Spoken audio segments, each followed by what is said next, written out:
President Putin, thank you so much for sharing your perspectives. My question was about Finland and Sweden having joined NATO. It changes the geopolitical landscape of Europe, and I was wondering how Russia interprets this. That is, the High North, as well as the situation in the Baltic Sea, perhaps specifically on the pressure that Kaliningrad is coming under, and how Russia might respond to this. Thank you.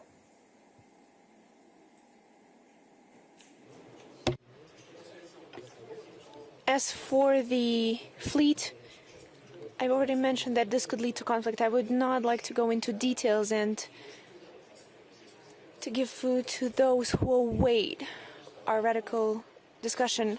I will say this and that, and then they will start saying that Russia is making threats. We were warning you about this for a long time. And then they will get exactly what they were trying to get, trying to distract the attention from the problems due to the heightened factor of external threat.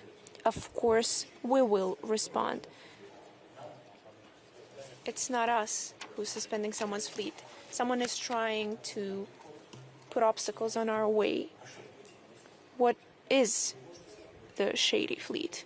Can anyone speak for what that is exactly? I'm sure that not, because there is no term for that in the international sea law, which means those are unlawful actions, and those who try to do it need to keep that in mind. Secondly, as first for your question, is Sweden and Finland joining NATO? It's nonsense. We had no issues with Sweden or Finland. No issues whatsoever.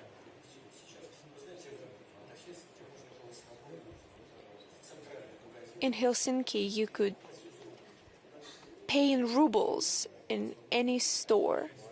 People would go into the store and use rubles to pay. In the border regions, they had signs in Russian. They were employing people to work in hotels and shopping malls, people who spoke Russian, because there were a lot of tourists. A lot of our citizens bought houses there. And perhaps some of these countries got a suspicion, or they were afraid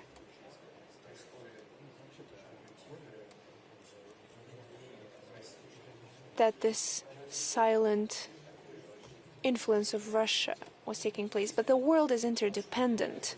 If you don't like something and you see any danger in it, take certain economic administrative measures. Just limit acquiring of housing. Anything can be solved. But joining NATO, a bloc that is leading an aggressive policy towards Russia, what for? To safeguard what exactly? To protect whose interests? To protect what interests of Finland exactly?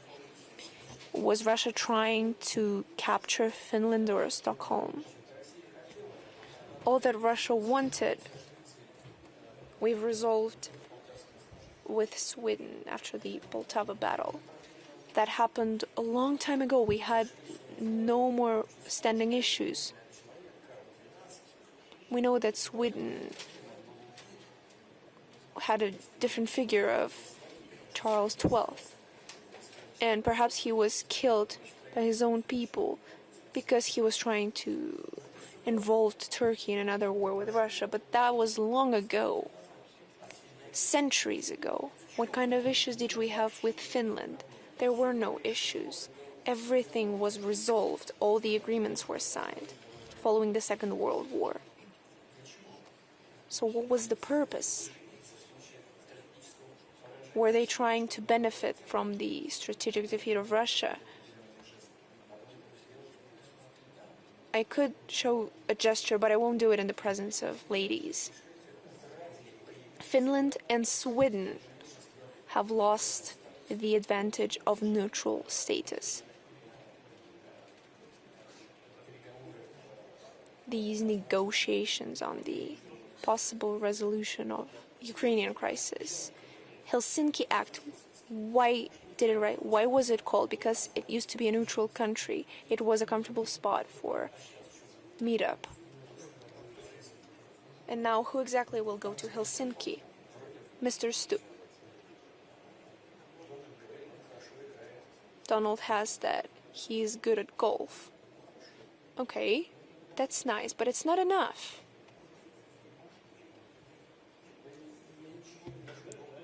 And I don't want to say anything bad. I love sports myself, but it's not enough. Where is the perspective? What is the advantage? Just name one thing. Perhaps the nationalist part of Finland was afraid that Russia was trying to silently intervene, but just introduce some administrative measures. Why not do it? I've always had good friendly relations with former leaders. They've come here, we've discussed any kind of issues, the transport movement. It was comfortable. But you see, apparently Russia is conducting aggressive politics. It attacked Ukraine. How about the fact that a coup d'etat took place in Ukraine? Did you not take that into account? What about since 2014 they've been killing children in Donbass? Is that okay? That tanks and airplanes were used against the civilians in those cities. Everything was documented. Is that acceptable? They just didn't want to analyze that. All they wanted to do was join the clique that wants to profit off of Russia's sake. Former president, when we spoke on the phone, we had friendly relations, we played hockey together numerous times. He said, Norway's in NATO and nothing is happening to them. Well, yes, nothing good is happening to them. We've negotiated with them on the sea matters, normal relations, but now the border between Russia and NATO is growing bigger. We had no armed forces in that part of Russia, but now there will be. Now we have to create separate military areas. Finland said we will not allow the emergence of arms that is dangerous to Russia, especially nuclear arms. Who the hell knows? Who exactly will ask the Finns for their opinion when making those decisions? I don't want to offend anyone, but I know how those decisions is made. Just leave it be, and what will this lead? Did you hit the hole? Now you will respond for that. So let's station the complexes over there. They will be responsible for this and that. What is the point? Now they're mentioning our aircrafts not using transponder over the Baltic Sea. I've noticed when I visited Helsinki that NATO airplanes never used transponders. And then the Finnish president said, well, let's agree that everyone should use them. Russia agrees. What was the NATO country's response? We will not abide by those rules.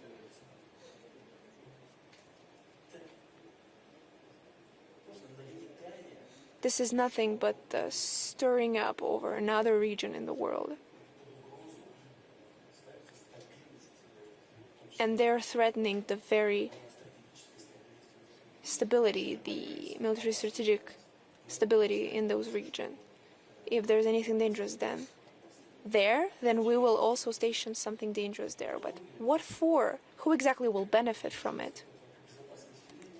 Will Finnish security or Swedish security benefit from it? Not at all.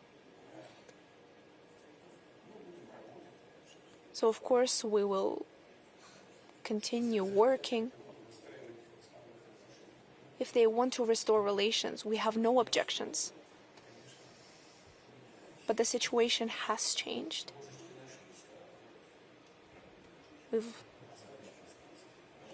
There is a residue. Mr. Putin, why are you sending so many drones to Denmark? Don't do that. I promise I won't do it anymore. Not to Denmark, not to France, not to Copenhagen. Where else are they flying? Lisbon.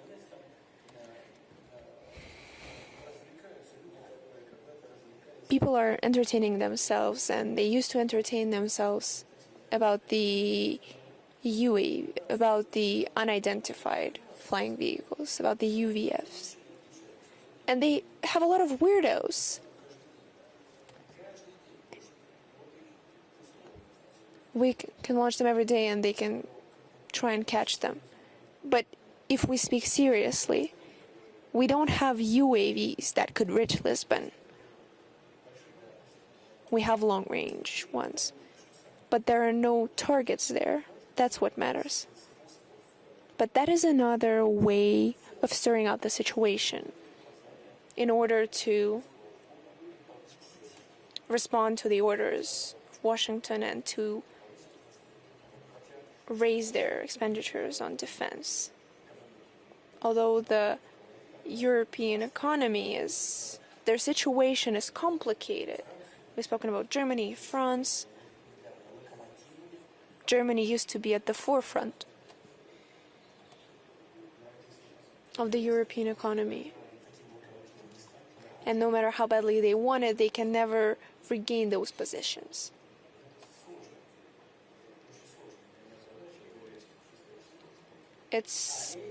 In short term, it's very complicated, and other countries are losing their positions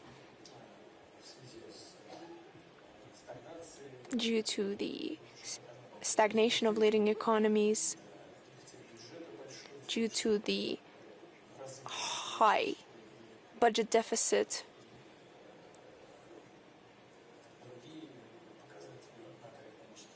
and other macroeconomic figures.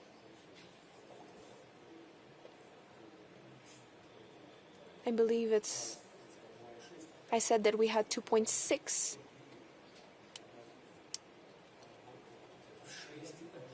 Theirs is 4 or 6 times.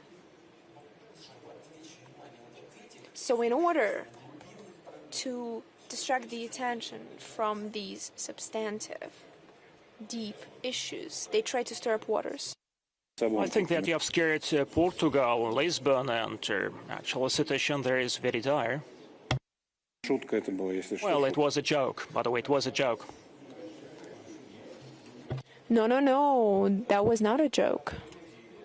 Then you are warned. That's a very frank thing to do. If you're warned, you can consider yourself armed.